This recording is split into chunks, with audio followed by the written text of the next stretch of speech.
Hello दोस्तों, तो जैसा कि पिछले एपिसोड में हमने देखा कि ज़्यावियन यहाँ पर मैग्मा वर्ल्ड की गहराई में चला जा चुका था, जहाँ पर उसकी मुलाकात मास्टर टियानहाउ से होती है, जो कि फॉलन हार्ट फिल्म का पहला ओनर था। मास्टर टियानहाउ भी मास्टर याओलाओ की तरह एक सोल थे, इसलिए ज़्यावियन को उन पर रहम आ गया और वो मास्टर टियानहाउ को बचाने का फैसला करता है। लेकिन दूसरी तरफ मास्टर टियानहाउ भी यहाँ ज़्यावियन से फ्री में मदद नहीं लेना चाहते थे, बल्कि वो इसके बदले ज़्यावियन को एक बेबी फॉलन हार्ट फिल्म दे देते हैं। साथ ही साथ उन्होंने ज़्यावियन को एक हेवनली फाइटिंग टेक्निक भी दे दी थी, जिसका इस्तेमाल करते हुए ज़्यावियन अपने हेवनली फ्लेम को किसी भी जानवर के रूप में बदल सकता था। ये टेक्निक वाकई में काफी ज्यादा कमाल की थी, जिसका इस्तेमाल करते हुए ज़्यावियन ने खुद को बचा लिया। साथ ही वो की रिफाइनिंग टावर से अब बाहर निकल आता है, जहाँ बाहर आने के बाद ज़्यावियन को अपने भाई से जानने को मिला कि हानफिंग कुछ लोगों के साथ मिलकर इनर एकेडमी पर हमला करने की प्लानिंग कर रहा है। जो सुनकर तो ज़्यावियन गुस्सा हो गया, इसलिए वो अपने दोस्तों से कहता है कि चलो तैयार हो जाओ, क्योंकि हम लोग हानफिंग से मिलने के लिए जा रहे हैं। अब आगे तो नेक्स्ट एपिसोड की शुरुआत यहाँ ब्लैक हॉर्न डोमेन से होती है, जहाँ पर हमें जानने को मिलता है कि हानफिंग ने कई सारे लोगों को एक जगह पर बुलवा लिया था ताकि वो उनके साथ मीटिंग कर सके। अभी अचानक वहाँ पर ओल्ड येनशिंग और लीडर मू भी आ जाते हैं, जिन्हें देखकर आसपास मौजूद सब लोग आपस में बातें करते हुए कह रहे थे, लगता है कि आज की ये मीटिंग काफी ज्यादा बड़ी होगी, क्योंकि इन दोनों जैसे पावरफुल वॉरियर्स वहाँ पर आ चुके थे। हानफिंग भी तभी अचानक इन लोगों के सामने आकर उन सबसे कहता है कि प्लीज मुझे माफ कर देना, जो मैंने आप लोगों को यूं जल्दी में यहाँ पर बुलवा लिया।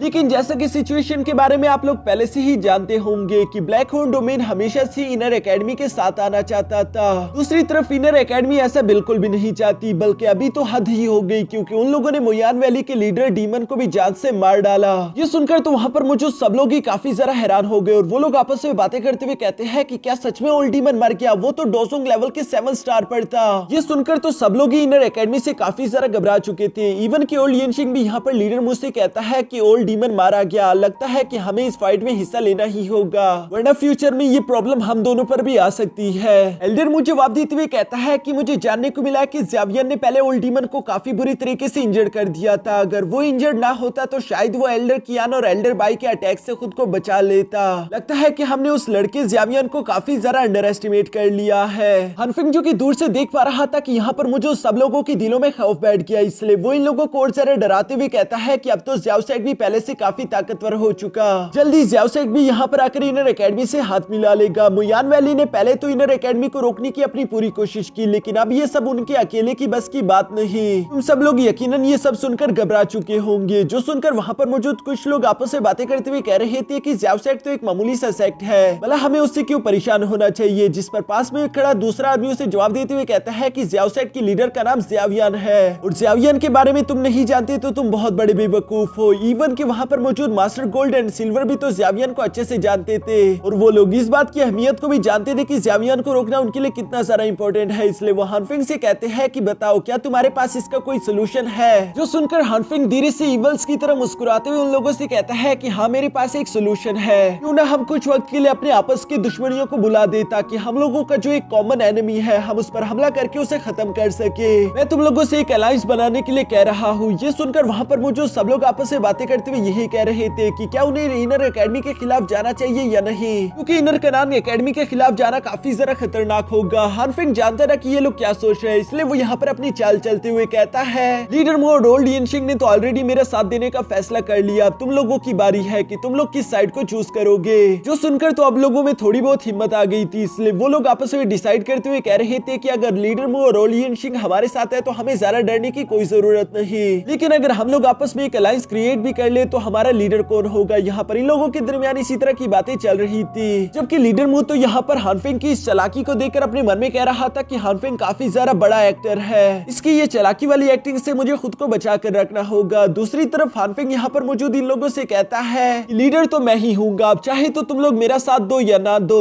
अगर तुम लोग मेरा साथ देते हो तो हम लोग जाकर फाइट करेंगे और जीत जाएंगे, लेकिन अगर हम लोग ना भी जीते और तुम लोग मेरा साथ ना भी देते हो तो तब भी तुम लोग बचोगे नहीं, क्योंकि इनर एकेडमी धीरे धीरे तुम लोगों के घर के दरवाजे तक आ जाएगी और तुम लोगों को मजबूरन उनके सामने सरेंडर करना ही होगा। बल्कि मैं तो तुम लोगों से यही कहूंगा कि अगर तुम लोगों को फाइट करने से डर लगता है तो अभी के अभी सरेंडर कर लो। जो सुनकर तो वहाँ पर मौजूद कुछ बेवकूफ लोगों का खून उबल गया था और वो चिल्लाते हुए कहते हैं कि अभी तक हमारा जमीर मरा नहीं है, हम लोगों ने आज तक कभी किसी के सामने हार नहीं मानी, चाहे तो फिर हम लोगों को अपने खून का आखिरी कतरा तक क्यों ना बहाना पड़े, हम लोग फाइट किए बगैर हार नहीं मान सकते। यहाँ पर उन लोगों की ये बातें सुनकर हानफिंग को तो खुशी हो रही थी, पर तभी अचानक अचानक पीछे से किसी की क्लैपिंग की आवाज सुनाई देती है, जो सुनकर सब लोग एक साथ पीछे पलट कर देखते हैं और ये आदमी कोई और नहीं बल्कि असल में ज़्यावियन था, जो कि यहाँ पर हानफिंग की चालाकी को देखकर उसे अप्रिशिएट कर रहा था। ज़्यावियन अपने दोस्तों के साथ यहाँ पर पहुंच चुका था, जो कि आते साथ ही हानफिंग से कहता है कि तुम तो कुछ जरा ही चालाक निकले, इन सब लोगों को मेरे खिलाफ करने की कोशिश की और तुम्हें ये बात भी मालूम है कि इन लोगों को मेरे सामने सरेंडर तो करना ही होगा, लेकिन ये तब होगा अगर ये लोग मुझसे दुश्मनी पाल लेते हैं। हानफिंग यहाँ पर ज़्यावियन की ये बातें सुनकर उससे चिल्लाते हुए बोलता है कि तुम्हें क्या लगता है कि ये सब लोग तुमसे डरते हैं? असल में हानफिंग वहाँ पर मौजूद उन लोगों को भड़काने की कोशिश कर रहा था, जो सुनकर ज़्यावियन वहाँ पर मौजूद नीचे लोगों को गुस्से के साथ देखता है और सच में वहाँ पर मौजूद सब लोग ही ज़्यावियन को देखकर घबरा रहे थे। लेकिन ज़्यावियन उन लोगों से कहता है कि तुम लोगों को परेशान होने की कोई जरूरत नहीं, क्योंकि मेरी दुश्मनी सिर्फ हानफिंग और मोयान वैली से है। अगर तुम लोग मोयान वैली और हानफिंग के साथ नहीं हो तो इसका मतलब तुम लोग मेरे दुश्मन नहीं, और अगर तुम लोग मेरे दुश्मन नहीं तो तुम लोग मेरे दोस्त हो और तुम लोग यहाँ से जा सकते हो। मैं तुम लोगों को कुछ नहीं कहूंगा, लेकिन अगर तुम लोग मेरे दुश्मन हुए तो फिर तुम मुझसे रहम की उम्मीद नहीं कर सकते, बल्कि मैं तुम में से हर एक को जान से मार डालूंगा। ज़्यावियन की ये धमकी भरी बातें सुनकर तो वहाँ पर मौजूद बाकी के सब लोग काफी ज्यादा घबरा चुके थे। हानफिंग को भी समझ आ रहा था कि अब ये लोग यहाँ से भाग जाएंगे, इसलिए वो एक बार फिर से उन लोगों को याद दिलवाने के लिए ज़्यावियन से कहता है कि ज़्यावियन तुम यहाँ पर इस तरह की बातें नहीं कर सकते, क्या तुम्हें दिखाई नहीं दे रहा कि यहाँ पर लीडर मू और ओल्ड येनशिंग भी मौजूद है? जो सुनकर ज़्यावियन यहाँ पर लीडर मू और ओल्ड येनशिंग से कहता है कि क्या सच में तुम लोग हानफिंग और मोयान वैली का साथ देना चाहते हो?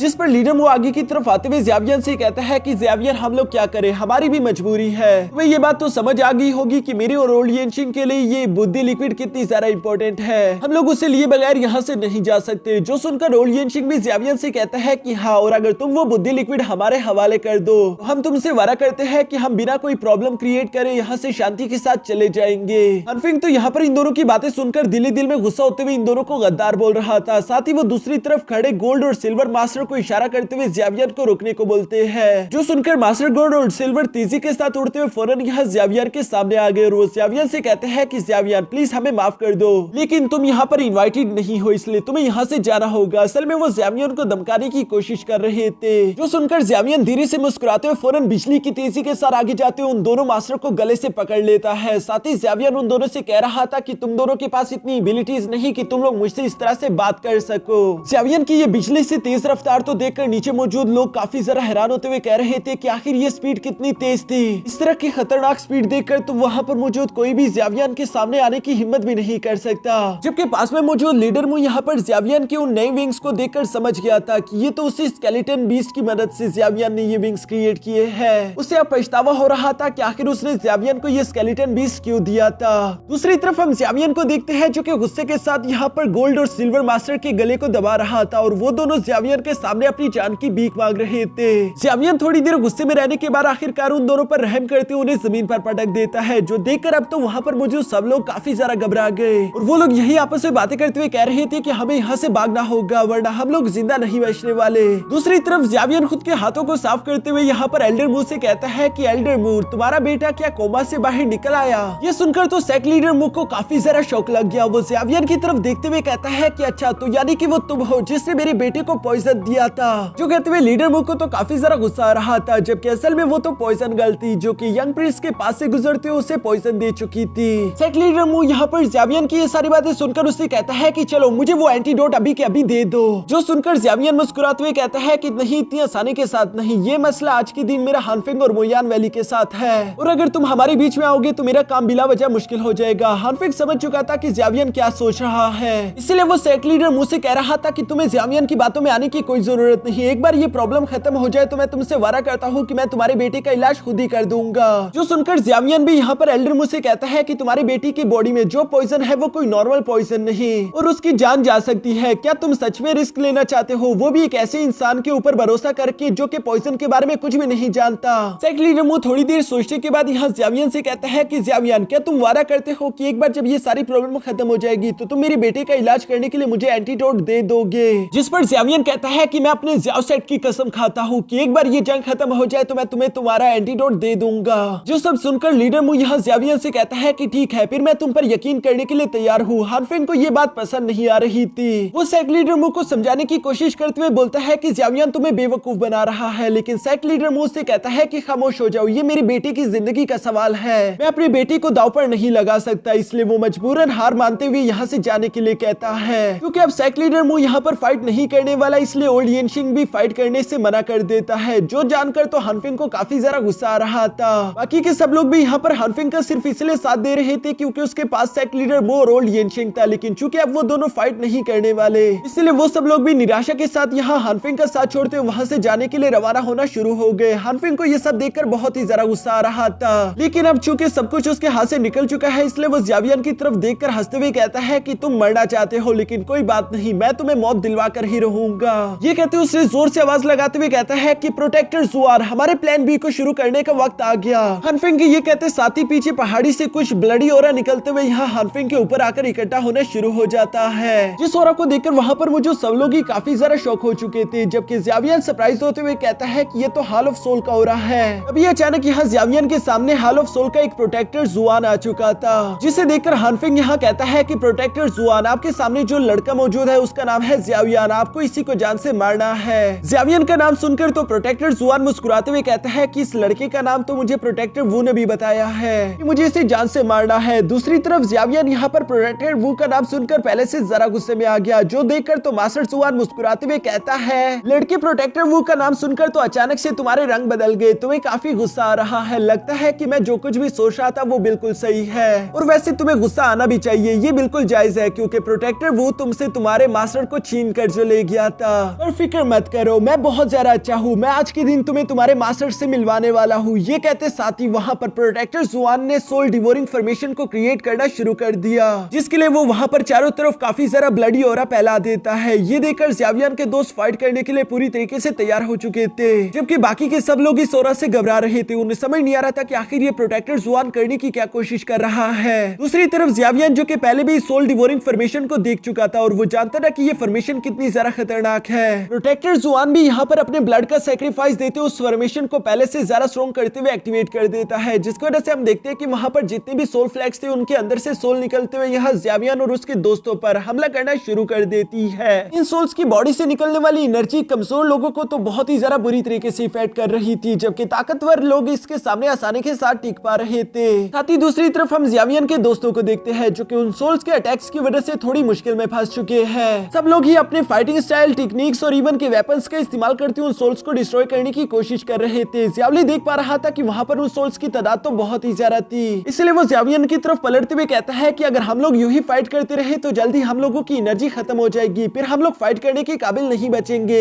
दूसरी तरफ ज़ावियन जो कि अपने हेवनली फ्लेम को पंचेस पर फैलाते हुए उन सोल्स को डिस्ट्रॉय करते हुए इसी बात के बारे में सोच रहा था। तभी अचानक ज़ावियन नोट करता है कि वो यहाँ पर चाहे जितने मर्जी सोल्स को डिस्ट्रॉय कर दे, उनकी एनर्जी दोबारा से प्रोटेक्टर ज़ुआन की तरफ जा रही थी, जिन्हें वो एब्सॉर्ब कर रहा है। ये तो बिल्कुल भी कोई अच्छा साइन नहीं लग रहा, क्योंकि मास्टर ज़ुआन को इसकी वजह से बहुत ही खुशी हो रही थी। यहाँ ज़ावियन अभी इसी प्रॉब्लम के बारे में सोच रहा था, तभी अचानक उसे रिंग से मास्टर टियानहाओ की आवाज सुनाई देती है, जो कि ज़ावियन से कहता है कि तुम फाइट में तो काफी बेहतरीन हो, लेकिन मुझे तुम उतने समझदार नहीं लगे, क्योंकि अगर तुम समझदार होते तो तुम्हें मालूम होता कि ये सिर्फ सोल बॉडीज है, और तुम्हें अच्छे से मालूम है कि फॉलन हार्ड फ्लेम सोल्स को कितनी आसानी के साथ डिस्ट्रॉय कर पाती है। ज़ावियन यहाँ पर मास्टर टियानहाओ की सारी बातें सुनने के बाद अपने फॉलन हार्ड फ्लेम का इस्तेमाल करते हुए सामने मौजूद एक सोल को कैप्चर करके उसे डिस्ट्रॉय कर देता है, जिसकी वजह से ज़ावियन को खुशी हुई और वो समझ गया कि उसे आगे क्या करना होगा। हम देखते हैं कि ज़ावियन ने फौरन से यहाँ पर अपने हेवनली फाइटिंग टेक्निक का इस्तेमाल करते हुए अपने फॉलन हार्ड फ्लेम से एक बड़ा सा वुल्फ क्रिएट करना शुरू कर दिया, जो कि दिखने में तो काफी ज्यादा कूल लग रहा था। दूसरी तरफ बाकी के सोल बॉडीज यहाँ ज़ावियन पर हमला करने के लिए उसकी तरफ बढ़ती है। अभी अचानक फॉलन हार्ड फ्लेम से बने उस वुल्फ ने अपनी कुछ एनर्जी को चारों तरफ फैला दिया, जिसकी वजह से उसकी रेंज में आने वाले सारे के सारी सोल बॉडीज वहीं पर डिस्ट्रॉय हो गई। ये देखकर तो नीचे मौजूद सारे के सारे वॉरियर इवन के हानफिंग भी सरप्राइज रह गया। उसे यकीन नहीं आ रहा था कि ज़ावियन आखिर पहले से कितना ज्यादा ताकतवर हो चुका है, लेकिन ऊपर मौजूद प्रोटेक्टर ज़ुआन यहाँ पर ज़ावियन को कम समझने की गलती कर रहा था। वो कहता है कि मुझे ये बात बेशक नहीं मालूम थी कि तुम्हारे पास फॉलन हार्ड फ्लेम है और तुम फॉलन हार्ड फ्लेम को इस हद तक कंट्रोल भी कर सकते हो, लेकिन तुम्हारी ये फॉलन हार्ड फ्लेम मेरी सोल डिवोरिंग फॉर्मेशन का कुछ नहीं बिगाड़ सकती। ज़ावियन उसकी ये बातें सुनते हुए अपने वुल्फ को गुस्से के साथ फौरन यहाँ सोल डिवोरिंग फॉर्मेशन की तरफ रवाना कर देता है, ताकि वो एक बारी में ही उसे डिस्ट्रॉय कर सके। जहाँ हम देखते हैं कि फॉलन हार्ड फ्लेम से बना हुआ वो वुल्फ इससे पहले कि उस क्लाउड के अंदर तक पहुंच पाता, तभी अचानक एक हाथ बाहर की तरफ आते उसे हवा में ही रोक देता है। ये देखकर तो ज़ावियन भी सरप्राइज हो गया और वो अपनी सोल आई टेक्निक का इस्तेमाल करते उस क्लाउड के अंदर देखता है कि वहां पर तो एक बहुत बड़ा मॉन्स्टर है, जिसने उस फॉलन हार्ड फ्लेम से बने वुल्फ को अपने एक ही हाथ से ब्लॉक कर दिया था। साथ ही साथ वो उसे वहीं पर डिस्ट्रॉय भी कर देता है। इस बड़े से ब्लड डीमन डीमन को देखकर तो यहाँ पर ज़ावियन के दोस्त इवन कि वहाँ पर मौजूद बाकी के नॉर्मल लोग भी काफी जरा घबरा चुके थे। वो जानते थे कि ये दिखने में कितना जरा खतरनाक लग रहा है। वो घबराते हुए इस फाइट की जगह से दूर जाना चाहते थे, जबकि ज़ावियन भी समझ गया था कि ये ब्लड डीमन काफी जरा खतरनाक होगा, इसलिए उसने फौरन से अपने एंग्री बुद्धा लोटस को क्रिएट करना शुरू कर दिया। जिसे देखकर ज़ावियन का सेकंड मास्टर टियानहाउ ज़ावियन से कहता है कि ये तुम क्या कर रहे हो, ऐसा करने की कोई जरूरत नहीं, बल्कि तुम इस मॉन्स्टर को मेरे लिए छोड़ सकते हो। ज़ावियन मास्टर टियानहाउ की ये बात सुनकर उनसे पूछते हुए कहता है कि आप ये क्या कह रहे हो, आप तो काफी जरा वीक एक सोल हो। जो सुनकर मास्टर टियानहाउ जवाब देते हुए कहते हैं कि तुम मुझे कमजोर मत समझो, मैं एक डोजो लेवल का मास्टर हुआ करता था, क्या हुआ अगर मैं एक सोल हूँ, अभी तुमने मुझे काफी जरा एनर्जी दे दी है और मुझे पूरा यकीन है कि मैं इस डीमन को हरा सकता हूँ। तुम्हें मुझे कुछ देर के लिए फॉलन हर फ्लेम को उतार देना होगा। जो सब सुनकर ज़ावियन ने आखिरकार फैसला कर लिया था कि वो मास्टर टियानहाउ पर भरोसा करेगा। दूसरी तरफ ज़ावियन के दोस्त ज़ावियन से कह रहे थे कि ज़ावियन जल्दी करो, क्योंकि अगर तुमने वो एंग्री बुद्धा लोटस जल्दी क्रिएट नहीं किया तो दूसरी तरफ से वो ब्लडी डीमन कंप्लीट हो चुका है। ज़ावियन अपने दोस्तों की बातें सुनकर उनसे कहता है कि फिक्र मत करो, मुझे लगता है कि मैं इस डीमन को हरा सकता हूँ, मुझे अपने एंग्री बुद्धा लोटस की कोई जरूरत नहीं। जबकि दूसरी तरफ हम देखते हैं कि आखिरकार वो ब्लडी डीमन पूरी तरीके से कंप्लीट हो चुका था, जिसकी बॉडी से बहुत ही जरा खतरनाक एनर्जी निकल रही थी। इस एनर्जी की वजह से वहाँ पर मौजूद जितने भी कमजोर वॉरियर थे वो तो फौरन ही बेहोश हो गए। इवन कि ज़ावियन भी इस एनर्जी को महसूस करते हुए कहता है कि ये एनर्जी बहुत ही खतरनाक है। ये एनर्जी एक बात तो साबित कर रही है कि ये ब्लडी डीमन बहुत ही जरा पावरफुल होगा। मास्टर क्या आप बिल्कुल श्योर हो कि इसमें कोई खतरा नहीं? जिस पर मास्टर टियानहाउ ज़ावियन से कहते हैं कि तुम फिक्र मत करो और मुझ पर भरोसा रखो। यहाँ मास्टर टियानहाउ की इन सारी बातों की वजह से ज़ावियन अपने दोस्तों की तरफ मुड़ते हुए उनसे कहता है कि तुम लोगों को पीछे हटना होगा, मैं अकेले ही इस डीमन को हरा सकता हूँ। ज़ावियन की ये बात सुनकर पॉइजन गर्ल तो उसके लिए फिक्रमंद हो रही थी, लेकिन मास्टर सुकियान जानता रहा कि अगर ज़ावियन कुछ कह रहा है तो जरूर इसके पीछे कोई रीजन होगा, इसलिए वो ज़ावियन पर भरोसा करने के लिए कहते हैं। जबकि दूसरी तरफ हम देखते हैं कि प्रोटेक्टर जुआन ज़ावियन से कह रहा था कि आज चाहे कुछ भी हो जाए तुम यहाँ पर मारे जाओगे। अभी अचानक हम देखते हैं कि ज़ावियन ने भी तेजी के साथ उस डीमन की तरफ बढ़ना शुरू कर दिया। हानफेंग को ये सब देखकर अपनी आंखों पर यकीन नहीं आ रहा। वो हैरान होते हुए कहता है कि क्या ये लड़का पागल हो चुका है? जिस डीमन को देखकर डो जोंग लेवल के वॉरियर भी घबरा जाते हैं, ये उसकी तरफ इस तरह से बढ़ रहा है जैसे कि उसे जान से मार डालेगा। दूसरी तरफ प्रोटेक्टर जुआन को भी अपने ब्लडी डीमन पर कुछ जरा ही भरोसा था। वो ज़ावियन को अपनी तरफ आता हुआ देखकर हंसते हुए कहते हैं कि आ जाओ, तुम्हारी मौत तुम्हारा इंतजार कर रही है। ये कहते हुए उन्होंने अपने ब्लडी डीमन को टेलीपोर्ट करके आगे की तरफ बढ़ते हुए ज़ावियन पर हमला करना शुरू कर दिया, जिसे डॉज करते हुए ज़ावियन फौरन अपने हैवी रूलर को बाहर निकाल लेता है। अब यहाँ पर ब्लडी डीमन और ज़ावियन के दरमियान फाइट शुरू हो चुकी थी, जहाँ ज़ावियन अपने हैवी रूलर का इस्तेमाल करते हुए ब्लडी डीमन को डिस्ट्रॉय करने की कोशिश कर रहा था। लेकिन ये तो सरासर एक बेवकूफी थी, क्योंकि ब्लडी डीमन बहुत ही ज्यादा स्ट्रॉन्ग है और वो यहाँ ज़ावियन को काफी जरा बुरी तरीके से पीटते हुए आखिरकार उसे इनहेल करना शुरू कर लेता है। ज़ावियन ऐसे दिखाने की कोशिश कर रहा था जैसे कि उसने इसके बारे में कुछ भी नहीं सोचा, ये उसके साथ बहुत ही गलत हो रहा हो। और ब्लडी डीमन ने भी यहाँ पर ज़ावियन को काफी आसानी के साथ निगल लिया था, जो देखकर सेक्ट लीडर मू और इवन की ओल्ड एंशिएंट काफी जरा हैरान हो गए। उन्हें यकीन नहीं आ रहा था कि ज़ावियन इतनी जल्दी कैसे मारा जा सकता है। हानफेंग को ये नजारा देखकर तो सबसे ज्यादा खुशी हो रही थी। इवन की प्रोटेक्टर जुआन भी खुश होते हुए कह रहा था कि वो लड़का कुछ ज्यादा ही एरोगेंट हो चुका था,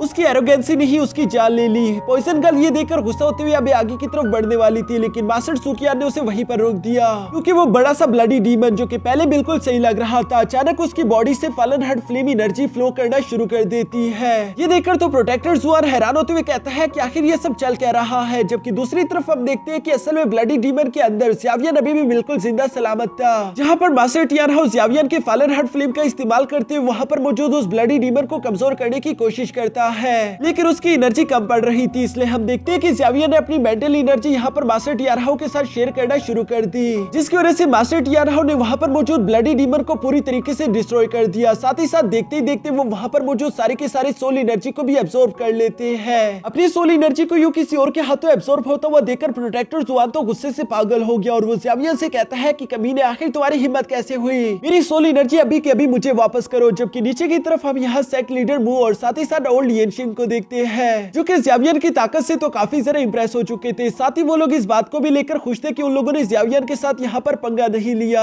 क्योंकि ज़ावियन तो काफी जरा खतरनाक है। दूसरी तरफ हम मास्टर टियानहाउ को देखते हैं, जो कि ज़ावियन से कह रहा था कि मैंने कुछ जरा ही एनर्जी एब्सॉर्ब कर ली, इसलिए अगले 10 दिन तक मुझे डीप स्लीप में जाना होगा। तब तक तुम लगातार मुझे अपनी थोड़ी थोड़ी एनर्जी देते रहना, वरना मेरी सोल पूरी तरीके से डिस्ट्रॉय हो जाएगी। जो सुनकर ज़ावियन मास्टर टियानहाउ से कहता है कि आप बिल्कुल फिक्र मत करो, मैं आपको बिल्कुल भी मरने नहीं दूंगा। जबकि यहाँ पर प्रोटेक्टर जुआन तो अभी भी गुस्से से पागल हो रहा था और वो ज़ावियन से कहता है कि तुम मुझे अभी के अभी मेरी सोल एनर्जी वापस कर दो, मैं तुमसे वादा करता हूँ कि मैं यहाँ से चला जाऊंगा। जिस पर तो हानफिंग फौरन यहाँ प्रोटेक्टर जुआन के पास आते हुए कहता है कि आप ये किस तरह की बातें कर रहे हो, आपको तो ज़ावियन को जान से मार देना चाहिए, उसके बाद वैसे भी आपको आपकी सोल एनर्जी वापस मिल जाएगी। लेकिन प्रोटेक्टर जुआन तो जानता रहा कि वो अपनी सोल एनर्जी के अलावा कुछ नहीं कर सकता, इसलिए वो ज़ावियन के साथ डील करने की कोशिश करते हुए बोलता है कि बताओ तुम्हें क्या चाहिए, मैं तुम्हें कुछ भी देने के लिए तैयार हूँ। जो सुनकर तो ज़ावियन भी मुस्कुराते हुए कहता है कि क्यों ना तुम पहले हानफिंग को जान से मार दो, उसके बाद मैं तुम्हें तुम्हारी ये सोल एनर्जी वापस कर दूंगा। जिस पर तो प्रोटेक्टर जुआन गुस्सा होते हुए ज़ावियन से कहता है कि ठीक है, मैं तुम्हारी बात मानने के लिए तैयार हूँ, लेकिन पहले मुझे मेरी सोल एनर्जी दो, उसके बाद ही मैं कोई कदम उठाऊंगा।